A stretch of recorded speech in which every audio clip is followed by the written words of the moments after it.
আজকে জাতীয় নির্বাচন কমিশন গোটা ফুল বেঞ্চ এসেছিল। ওনারা বললেন আমাদের প্রতিনিধিতে আমি ছাড়া কমরেড শফিক লাহিড়ী এবং আফরিন বেগম ছিল। যুবদের ইয়াং ভোটারদের একটা সমস্যা, লজিক্যাল ডিসক্রিপেন্সি মানে একটা সমস্যা। অ্যাডজুডিকেশনে পাঠিয়েছে বিচারাধীন হলে 60 লক্ষ, সেটা একটা সমস্যা। ভোট সাধারণত করার জন্য এটা রুটিন বৈঠক করেন এরকম বলেছেন প্রশাসনের সঙ্গে এবং বিভিন্ন রাজনৈতিক দল, যারা জাতীয় রাজনৈতিক দল যেমন সিপিআইএম এবং যারা তোমার কি রিজিনাল পার্টি। আমরা বললাম আজকে দাঁড়িয়ে কেন ওয়েস্টিনে একেবারে ফোর্টেস্ট করা হলো, পুরো কেল্লা। তোমরা নিজেরা বুঝতে পারছো সাংবাদিকরা। তাহলে নির্বাচন কমিশন আজকে এই অবস্থা কেন ক্রিয়েট করলো যে নির্বাচন অবাধ, সুষ্ঠু এবং নিরপেক্ষ করার দায়িত্ব জনপ্রতিনিধি আইন অনুযায়ী, সংবিধান অনুযায়ী। তারা একটা ভোটার লিস্ট করতে গিয়ে কেন মানুষকে শত্রু বানালো, কেন মানুষের বিরুদ্ধে যুদ্ধ ঘোষণা করলো? নির্বাচন কমিশন কেন নির্যাতন কমিশন হয়ে গেল? এখন তো সুষ্ঠু অবাধ ভোট যেটা হবে তার আগে তো তাকে ইলেকশন কমিশনকে নিজের প্রেস্টিজ রিডিম করতে হবে, নিজের সম্মান, সাংবিধানিক যে অবস্থা ব্যবস্থা সেটা পুনরুদ্ধার করতে হবে। আর আমরা বললাম ভোটার এই 60 লক্ষ ভোটারকে বাদ দিয়ে ভোটার লিস্ট হতে পারে না। সুপ্রিম কোর্টের বিচার, তারা বলেছে নামের বানান সামান্য ভুল হলে 24 সালে বলে দিচ্ছে ভোটার লিস্ট থেকে নাম যায় না। আমরা বলেছি প্রথম দিন থেকে, যখন এসআইআর ঘোষণা হয়নি তখন থেকে বলে যাচ্ছি এটা প্রয়োজন ছিল না, অপ্রয়োজনীয়, কিন্তু বিশেষ রাজনৈতিক উদ্দেশ্যে এটা করা হয়েছে। ওরা নিজেরা স্বীকার করলেন আজকে যেটা করতে গিয়ে যে প্রশাসনিক আধিকারিকদের দিয়ে করা হয়েছিল একেবারে বিএলও এইআরও থেকে উপর পর্যন্ত, সেখানে কিছু শস্যের মধ্যে ভূত ছিল।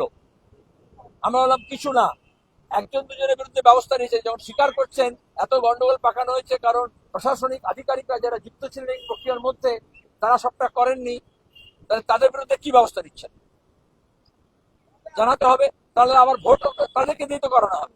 তাহলে বুথ থেকে গণকেন্দ্র পর্যন্ত কি করে আপনি নিরপেক্ষ ভোট করাতে পারবেন? বললো সিসিটিভি থাকবে। আর সিসিটিভি কয়েক লক্ষ টাকা দিয়ে লাগিয়ে দেন, তারপর ধরে কেউ দেখে না। তাহলে কন্ট্রোল রুমে সব পলিটিক্যাল পার্টির প্রতি থাকা উচিত, ট্রান্সপারেন্ট যদি হয় যে কোথায় কি হচ্ছে। আমরা দেখেছি গণকেন্দ্রে কিরকম গন্ডগোল হয়।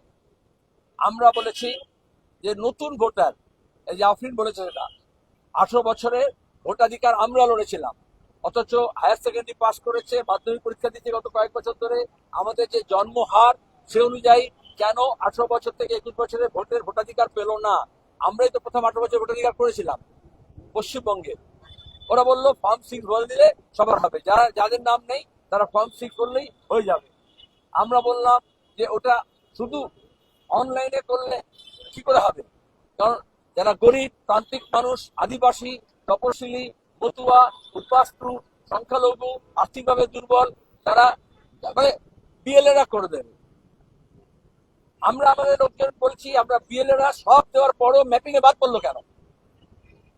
আবার ম্যাপিং এ যারা বাদ পড়লো না, পার হয়ে গেল, তো এই সব তারপরে কেন নামগুলো আবার লজিক্যাল ডিসক্রিমিনেশন হয়ে পাঠানো হলো? Totally illogical. আমরা নির্দিষ্ট দাবি করেছি এক দফায় ভোট হওয়া উচিত, যেটা রুটিন কাজ বললেন, খুব বেশি হলে 2 দফা, তার বেশি নয়। কারণ এই প্রশাসনিক আর এই মস্তান গুন্ডাকে দিয়ে করায়। আর পুরো বলে একেবারে কড়াভাবে করবো। তামান্না খুন হলো উপনির্বাচনে, আপনার সিও, আপনার ডিএম, ইআরও, কেউ রিটার্নিং অফিসার আরো একটা এফআইআর করেছে, খুন হয়ে গেল ভোটের দিনে গণনা চলতে চলতে। তাহলে কি করে হবে? শুধু ঘোষণা করলে হবে না। ওরা কথা দিয়েছেন এই 60 লক্ষ লোককে ফিরিয়ে এনে ভোটার লিস্টে, তারপরে ভোট হবে। 2, যাদের নাম ডিলিট করা হয়েছে তাদেরও সুযোগ দিতে হবে। আর 3, ইলেকশন কমিশন কোন রাজনৈতিক পক্ষপাত দুষ্ট হলে চলবে না। আজকাল আমাদের দেশে সাংবিধানিক পদমর্যাদার লোকজন নিয়েও পলিটিক্যাল কন্ট্রোভার্সি হচ্ছে। আর যে মেশিনারির সঙ্গে ওরা কথা বলবেন রাজ্যের বা কেন্দ্রের, তারাই তো ওভারনাইট, এখনই দেখবেন কালকে ছিল ওদিকে প্রশাসনিক ব্যবস্থা করবে, আজকে আবার সেই অন্য দলের হয়ে প্রতিনিধিত্ব করছে। তাহলে বায়াসড অ্যাডমিনিস্ট্রেশন যেটা আগে ছিল না, সেটাকে কিভাবে মোকাবিলা করবেন সেটা আমরা করেছি। সেলিন্দা, আপনি কি পরিষ্কার করে আরেকবার বলবেন যে কমিশন এটা স্বীকার করলো প্রশাসনিক আধিকারিকদের গাফিলতির কারণে লজিক্যাল ডিসক্রিপেন্সি হচ্ছে? অবশ্যই আমরা বলেছি, কারণ আপনি করেছেন, যতটা আপনি চিবোতে পারেন তার চেয়ে বেশি কামড়েছেন। আপনি জানেন কোন মেশিনারি দিয়ে কাজ করতে হবে, স্বীকার করেছে। তাহলে এখন আমরা বলছি রেক্টিফাই করো, আর যারা অন্যায় করেছে তাদের বিরুদ্ধে ব্যবস্থা নাও, দুটোই করতে হবে। हाँ? बोल रहे हिंदी में बोल। क्या बातचीत हुआ, हिंदी में बोल। अरे नए लोगों को तो आप तवज्जो दो, नौजवानों को तवज्जो दो, पूरा देश दे रहा है जनती को। खैर, उन्होंने भी कहा अंदर में, हमारे श्रमिक लाहिरी ने कहा, उन्होंने भी कही, मैं सीधा सीधी उनको स्वागत किया, लेकिन उसके साथ ये कहा आज आपको ये किला क्यों बनाना पड़ा, क्यों एयरपोर्ट में उतरते साथ ही बंगाल के लोग रोष प्रकट किए, तो आप क्यों बंगाल के लोगों के विरोध में युद्ध घोषणा किए। हमने कहा मुगल के दौर से लेकर के अब तक दिल्ली के सम्राट, शहंशाह, राजा, बादशाह, प्रधानमंत्री, राष्ट्रपति ये बंगाल को समझ नहीं पाए। हमने ये कहा कि 4 दशकों से ये जो धर्म के नाम पर, अनुप्रवेश के नाम पर बंगालियों को जिस तरह से रस्टिकेट किया गया है, और आप जिस तरह से रस्टिकेट कर रहे हैं, वो पुरानी दुर्भावना से, वास्तविकता से नहीं, वरना ये 60 लाख लोगों को रिलीजन स्पेसिफिक, रीजन स्पेसिफिक आप बात नहीं करते। बंगाल में नाम कैसा होता है सिक्योरिटी कल्चर में, अच्छा इनके नाम शिल्पी आफरीन है, वो उनका एआई भी नहीं समझेगा और नेशनल इंटेलिजेंस भी नहीं समझेगा। हिंदी हार्टलैंड में अजीब सा होता है, बंगाल में और कुछ होता है, ये उनको समझना चाहिए। फिर यहाँ के जो शासक हैं, यहाँ की जो सरकार है, उनके जो अफसरान हैं, वो कौन किस पार्टी के हैं समझ नहीं आता है, तो उनकी व्यवस्था नहीं है। तो आप जो काम करवाए, तो नीचे से लेकर ऊपर तक जो गलतियां हुई आप मान रहे हो, तो उसमें जो लोग दोषी हैं उनके विरोध में आप क्या व्यवस्था ले रहे हो। और चुनाव निष्पक्ष होना चाहिए, शांतिपूर्ण होना चाहिए, और उसको करने के लिए सिर्फ घोषणा काफी नहीं है। पिछले बार भी आप घोषणा किए, वोट के दिन उपनिर्वाचन में कालीगंज में तमन्ना खून हो गई, लेकिन एक एफआईआर तक नहीं किया रिटर्निंग ऑफिसर, आज तक एसपी सही ढंग से अपराधियों को पकड़ा नहीं। तो आप इलेक्शन कमीशन क्या किए, आप जो जिम्मेदारी लेते हो उसका तो पालन करना पड़ेगा, और संवैधानिक पोजीशन में जो लोग बैठे हुए हैं उनकी मर्यादा को रखना पड़ेगा, वो मर्यादा हानि हो रहा है।